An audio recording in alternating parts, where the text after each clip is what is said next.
दोस्तों, ठेकेदारी में बचत नहीं होने के कारण बहुत सारे ऐसे कारण हैं जिसमें से आप ठेकेदारी में बचत नहीं कर पा सकते हैं, लेकिन जो 5 मेन कारण हैं मैं आज आपको बताता हूँ। देखिए दोस्तों, ठेकेदारी में बचत लोग इसलिए नहीं कर पाते हैं क्योंकि जो रेट भरते हैं, रेट वो गलत तरीके से भर देते हैं। कभी भी जो रेट भरते हैं तो रेट वो अच्छे से, जब अगर टेंडर भरने में 1 दिन लगता है तो आप उसको 2-3 दिन रेट का शुरुआत में एनालिसिस कीजिए। शुरुआत में एक बार जब एनालिसिस अच्छे से कर लीजिएगा 10 दिन लगा करके या 3 दिन लगा करके, दिन रात मेहनत करके, तो उसके बाद आपको नेक्स्ट टाइम से ज़रूरत नहीं पड़ेगा इतना मेहनत करने का। आप वो 5 या आधे घंटे में समझ जाइए कि इसमें क्या रेट भरना है, क्या-क्या क्या चीज़ें हैं और कैसे-कैसे करना है। आप शुरुआत में जो थोड़ा-सा मेहनत कर दीजिएगा, तो आपको इसमें कोई दिक्कत नहीं होगा। और रेट भरने के लिए आप शुरुआत में बाकी ठेकेदारों के साथ बैठ कर देख सकते हैं, दूसरे के पहले के डाले हुए टेंडरों के 5 बिडिंग निकाल कर से उनके रेट देख सकते हैं कि उनसे कैसे-कैसे डाला गया है, और आप उनसे अनुमान लगा के आप शुरुआत में आप काम कर सकते हैं। और ये सबसे बढ़िया होता था, क्योंकि जब जानते हैं अब एग्ज़ाम लिखने जाते थे, तो जो हमारे टीचर होते थे वो कहते थे कि 5 जो पहले 5 प्रीवियस ईयर के 5 साल के क्वेश्चन पेपर पढ़ लेगा वो इस एग्ज़ाम में भी पास कर जाएगा। और होता भी ऐसा ही था कि जो भी एग्ज़ाम के पेपर होते थे, वो 5 साल में जो ही घुमा-फिरा के आए हुए रहते थे, उसी में घुमा-फिरा के दिया हुआ रहता था। अगर जो 5 साल के पहले के पढ़ लेगा, वो इस एग्ज़ाम को पास कर देगा। उसी तरह आप भी अगर रेट एनालिसिस सीखना चाहते हैं, तो प्रीवियस के जो टेंडर डाले गए हैं, उसी टेंडर को आप 5 साल के 5 साल की ज़रूरत नहीं है, 5 टेंडर को आप उठा लेना है और 5 टेंडर को उठा के बस उनका भी पढ़ लेना है। अब जो अपडेटेड हो, और उसे पढ़ लेने के बाद आप नेक्स्ट टाइम से आप जान जाइएगा कि इसमें क्या करना है और इसको कैसे, काम को कैसे-कैसे किया जा सकता है। और इसमें आपको काम करते-करते कोई दिक्कत नहीं होगा। आप शुरुआत में आपको हो सके दिक्कत हो, बहुत सारे प्रॉब्लम से सामना करना पड़ सकता है। आपको शुरुआत में काम के लिए बहुत सारे क प्रॉब्लम्स आएँ, लेकिन उसके बाद ये याद रखिए कि उसका सारे प्रॉब्लम्स 10% ही बचेंगे, 90% से 100% से 10% ही बचेंगे। उसके बाद आपको काम करने में कोई दिक्कत नहीं होगा। और जब भी दोस्तों, दूसरी बात, जब भी आप एग्रीमेंट करा रहे हैं तो क्या होता है कि काम रहता है 3 महीने का ही, और एग्रीमेंट करा लेते हैं बरसात में। अब एग्रीमेंट करा लेते हैं बरसात में, तो हो जाता है ये कि बरसात में काम नहीं करा पाते हैं और लेट हो जाता है। इस कारण भी जब लेट हो जाता है तो जो डिपार्टमेंट होता है बिल बनाता है, वो 10% माइनस करता है, क्योंकि 10% माइनस कर देने से आपको काफ़ी दिक्कत हो जाता है। हाँ, वो 10% माइनस आपको बाद में मिल जाता है, लेकिन ये डिपार्टमेंट के ऊपर डिपेंड करता है। मान के चलिए किसी कारणवश आपको नहीं मिला, तो आपको दिक्कत होगा, और आपको आगे के काम के लिए भी तो चाहिए होता है, इसलिए 10% माइनस ना हो, इसलिए आपको काम टाइम पे करना होगा।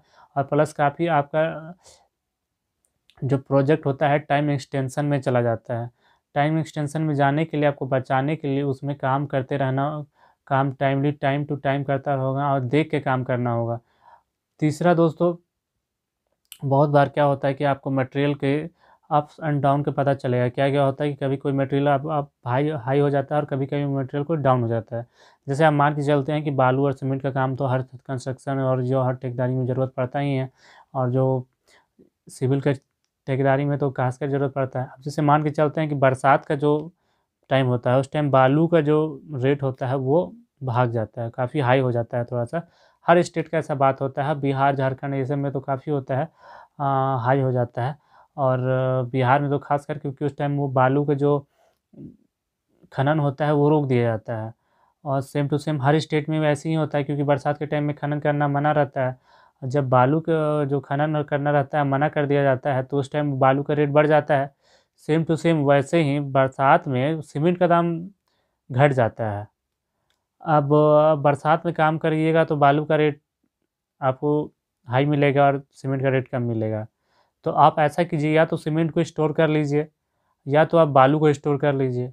दोनों में से एक स्टोर कर लीजिए, और जब सीमेंट सस्ता हो तो उस टाइम बालू बालू स्टोर किया हुआ बालू का यूज़ कर लीजिए। या तो सीमेंट को स्टोर कर लीजिए, और जब बालू सस्ता हो तो उसको सीमेंट और बालू का काम कर लीजिए।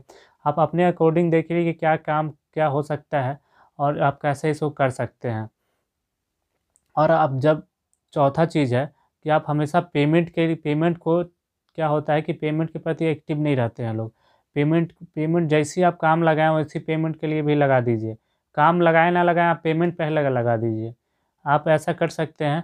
आप और अगर इंजीनियर हैं तो इंजीनियरों को ये, अनएम्प्लॉयड इंजीनियरों को जो रहता है ये छूट दिया जाता है कि वो 15% पहले ले सकते हैं और आपका ये हक होता है। तो आप ये भी कर सकते हैं, आप 15% के लिए अप्लाई पहले कर सकते हैं अगर आप अनएम्प्लॉयड इंजीनियर हैं। और अगर नहीं भी है तो आप जैसे ज़मीन पे ले आए हैं, अपनी साइट पे ले आए हैं मटेरियल सब, वैसे ही आप लगा दीजिए। आप चाहे जेई अपने जो भी एसडीओ और जेई है उनको बता सकते हैं कि सर देखिए 4-5 दिन में हमारा काम ख़त्म हो जाएगा, आप बिल के लिए तैयार कर दीजिए। क्योंकि जो हमने जिनसे उधार लिया है, जो या पैसा लिए हैं, वो काफ़ी पैसे के लिए बोल रहे हैं। तो आप इसमें काइंडली हमारी हेल्प कीजिए, तो वो आप भी आपका बात समझेंगे और आपके बिल को जल्दी लगा देंगे। और ऐसे करते हुए आप अच्छे कर सकते हैं। और जो पांचवा पांचवा ज़रूरी चीज़ है कि आप टेंडर के प्रति एक्टिव रहिए। जो भी टेंडर निकल रहा है उसमें सर्च कीजिए और टेंडर डालिए। और टेंडर देख के डालिए जिसको आपको टारगेट करना है। ज़्यादा बड़े टेंडर को भी अगर एक ही बार में आप सोचिएगा तो नहीं नहीं हो पाएगा। और दोस्तों इसी तरह के वीडियोज़ मैं अपने चैनल पर डालता रहता हूँ। चैनल को लाइक सब्सक्राइब करें ना करें, लेकिन बेल आइकन ज़रूर दबाएं।